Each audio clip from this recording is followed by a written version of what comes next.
Среди китайских дунхуа есть шедевры, которые заслуживают самых высоких мест в рейтинге. Среди них однозначно «Боевой континент», «Расколотая битва синего небес», «Пожиратель звезд» и «Трон, отмеченный Богом». Конечно, это далеко не все отличные аниме с превосходной графикой и сюжетом. Хочу сегодня подробнее поговорить об аниме, которое может встать в ряд с лучшими. Как уже понятно из названия, это «Противостояние святого». С самых первых серий оно радует удивительно красивой и реалистичной картинкой. Ее автор также написал известное произведение «Вечная воля», а студия производства выпускает такие крутые дунхуа, как «Цзычуань» и «Гробница императора». Итак, «Противостояние святого» крайне интересный дунхуа, с увлекательным сюжетом, сложным и запутанным миром, полным различных опасностей. Главный герой необычный, действует жестко и обдуманно, не щадит врагов, если на то нет основания. По зрелищности и масштабности событий, это действительно одно из лучших аниме. События происходят то в мире людей, то в странных пространствах, которыми управляют древние боги. В недавнем опросе на канале многие действительно проголосовали за это аниме. Практически половина выбрала его, что говорит, насколько оно популярное и классное. Познакомимся с ним поближе.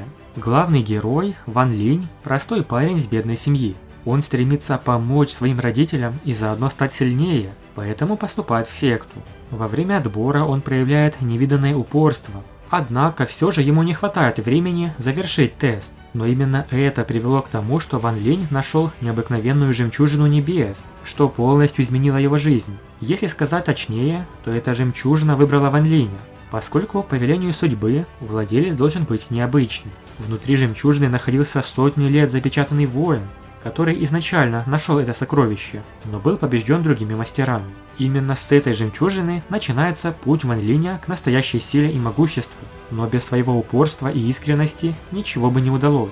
Этот мастер по имени Ситунань, что находится внутри, давно потерял свое физическое тело, и жива лишь его душа. Он стал настоящим учителем Ван Линя и помогал в культивации, давал советы и наставления.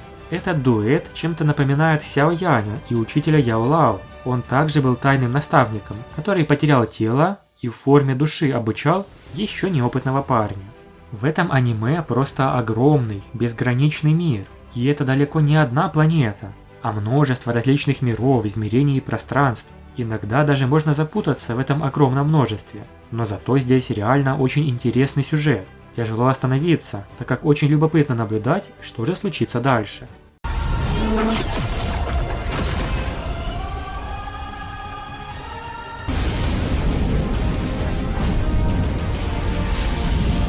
Что касается культивации и уровней, то здесь все довольно просто и понятно. Мастер начинает с самих низов, постепенно становясь сильнее. Уровни культивации делятся на стадии: низкую или начальную, среднюю и высокую или позднюю. А сами названия рангов практически такие же, как в аниме «Путешествие к бессмертию». Кто смотрит это аниме, тот поймет. Зародыш, формирование ядра. Такое чувство, что авторы вдохновлялись одним и тем же произведением. Если вам будет интересно узнать подробнее про уровни культивации и ранги мастеров, то напишите в комментариях. Могу сделать отдельное видео об этом. В плане эмоциональности и трагических событий трудно найти более драматичное произведение. Ван Линь прошел через смерть и жизнь несколько раз. Терял близких и возвращал. Его друзья умирали. Нет!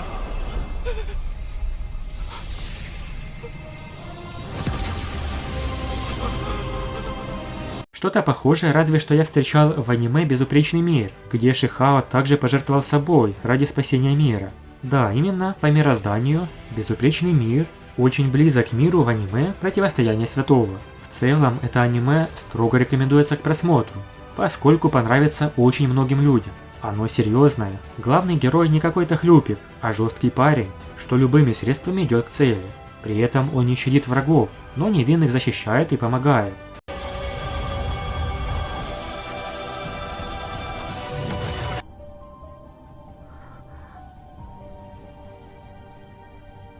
По характеру Ван Линь опять-таки напоминает более позднего Шихао с жесткой натурой. Мир в произведениях автора «Противостояния святого» также связан с другими мирами. Он называется просторной пустотой и представляет собой звездное небо, заключенное в пределах Вселенной.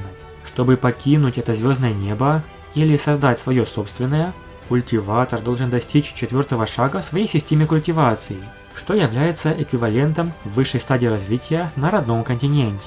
Континенты бессмертного астрального мира, континент царства монстров и 9 гор и морей существуют в пределах этой просторной пустоты, и у каждого из них своя независимая система культивации. Это делает просторную пустоту основным местом действия всех 3 первых произведений этого автора. Правителем и основателем просторной пустоты является сущность, известная как Всебожество. В этом мире существует множество огромных континентов и земель, которые будто бы парят в бесконечном пространстве.